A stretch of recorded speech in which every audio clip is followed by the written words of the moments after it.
So recently I had the dumb idea to try to mic up my Line 6 Spider 3 amplifier with an SM57 and an SM7B. I've had the SM57 for a few years, and this just came in because I needed a good vocal microphone. So I thought, you know what? This amp sounds like crap when mic'd. Exactly. Can two microphones make it sound any better? And the answer is ish. Kind of ish. I have two mono tracks running, and each of those are blending into each other here in FL Studio.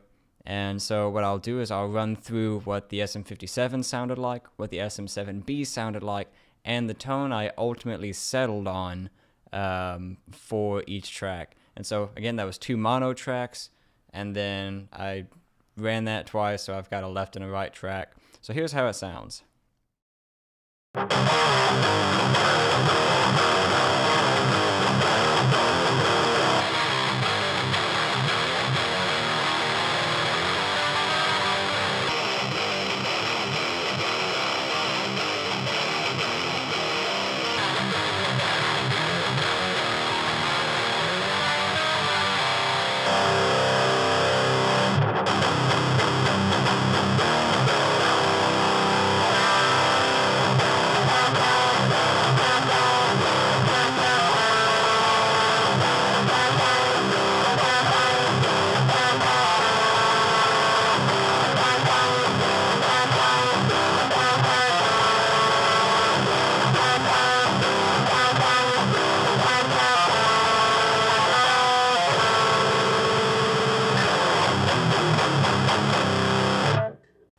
So given that, and I just leaned the microphones up against the amp. I didn't even really bother to tweak the gain or reposition mics or anything. I literally just set the SM57 leaned against the grill of the amp, and then the SM7B pointed in a general direction that I wanted it to be in.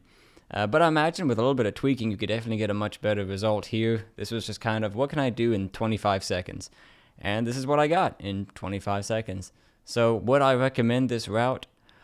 No!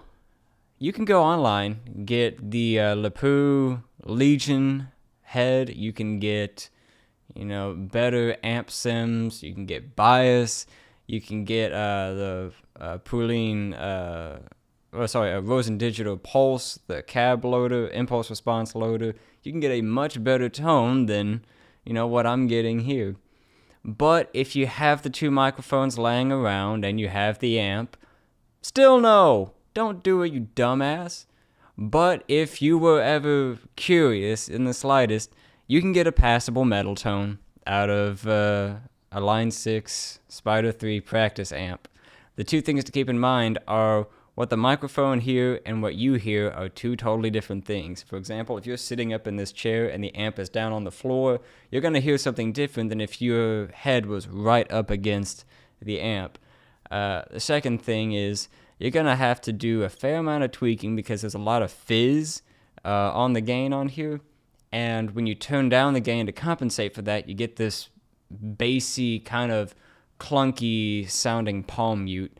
So what I would suggest, if you do decide to go this route, turn the gain down and turn the bass down, and then play with the treble and try to crank the amp a little bit, just so that way you can get some extra push. You can try to get some clean dirt on there, so you don't end up with too much fizz.